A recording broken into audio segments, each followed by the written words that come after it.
Well, President Ferdinand Marcos Jr. has denied his family was attempting to revise history, saying there was no reason for them to do so, but various statements and actions by the president have been viewed by many as an effort to influence historical accounts. And joining us now is Voltaire Bohol. He is the president of the August 21 movement, or ATOM, which has lauded schools which have canceled classes for the EDSA Anniversary and encouraged more to follow suit. Voltaire, good afternoon to you. Thanks for joining us today and welcome to the program.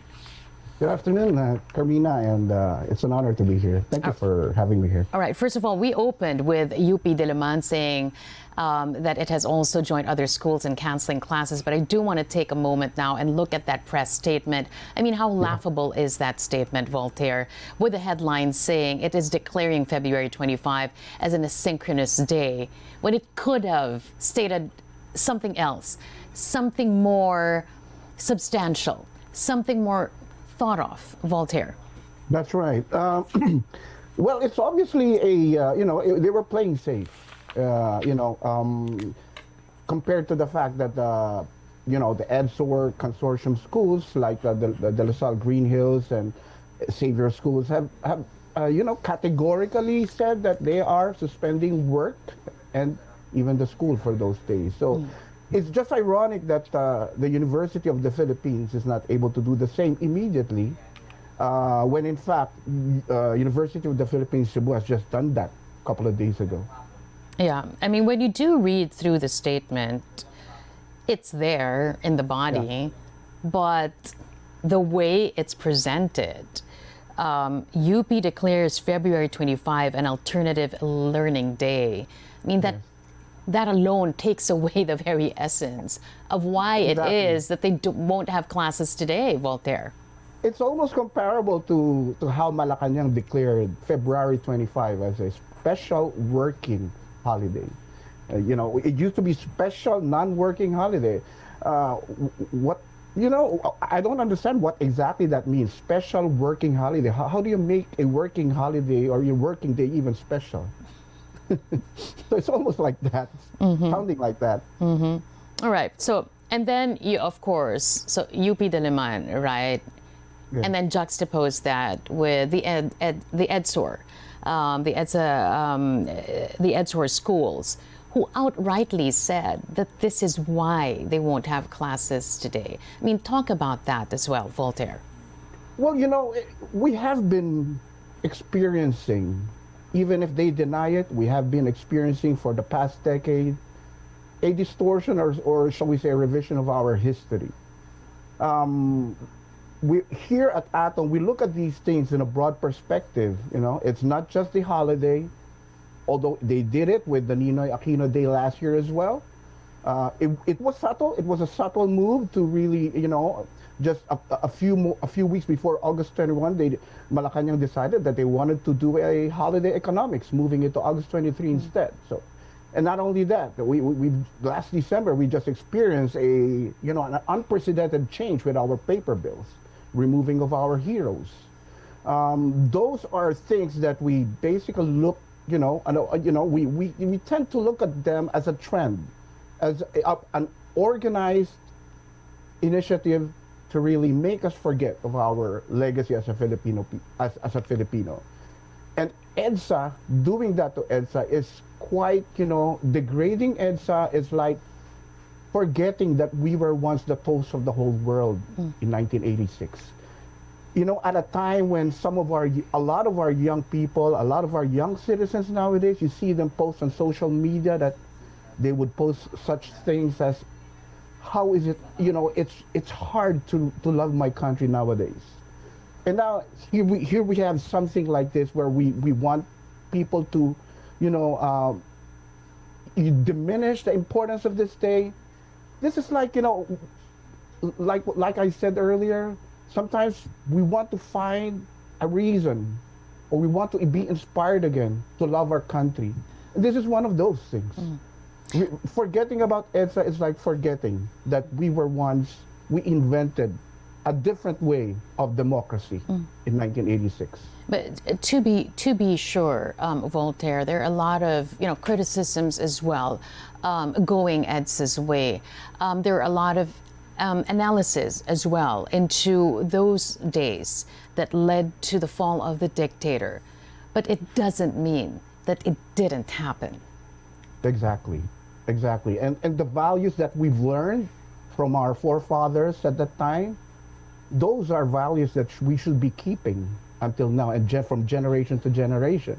And it's important that a country would, and succeeding generations would know where they came from. These are basically the reason why, recently last year, we had South Korea having their own political crisis when their president suddenly declared martial law. Mm-hmm. And are we, how impressed we are that in just 24 hours they were able to resolve that, right? Mm. Because the people in Korea are well aware of their history. They have multiple dictatorships back in the day. And they basically, it's obvious that they've learned from that. Mm. And they're not allowing it to happen again. And this is also the same with us. If we forget all of these important historical events in our history, even the legacy of it, the lessons that we've learned from that, we are bound to repeat the same mistakes over and over again. And this is what maybe is why it's happening. A lot of these things are happening right now in our country. Which brings us to my next question, Voltaire. How important is it really to celebrate, to commemorate history as such, as it happened, and not a day or days that can be moved conveniently depending on the administration in power? At a time, like I said earlier, at a time when sometimes it's very hard to find a reason to love your country. For our young people, we are actually helping them to have a reason to love your country. How can you not be proud to see images from 40 years ago where nuns kneeled in front of tanks, without any weapons, Filipinos just giving their rosary, giving food to the soldiers. Up to that point in our history, and even the history of our world, that was unheard of. And that is why, I remember there was this American, commentator who once commented that we used to think that we thought we gave the Philippines democracy.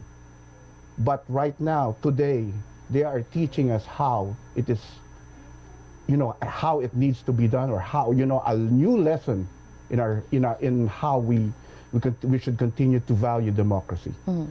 So can you imagine that? Americans and even Europeans, and I remember in New York at that time, immediately after February 25, if they learned that you are a Filipino riding a cab, the taxi cab driver will just shake your hands and congratulate you. Mm. But then we're in this particular moment in our history, Voltaire, when Marcos is sitting as president of the Republic. How do you see this being celebrated that is not about the Marcos family, but really it's about the triumph of the Filipino people? Can you extract the Marcos family from it? Can you just isolate the Filipino people from what had happened in EDSA decades ago? And this is where I understand sometimes the son of the dictator, because it is real.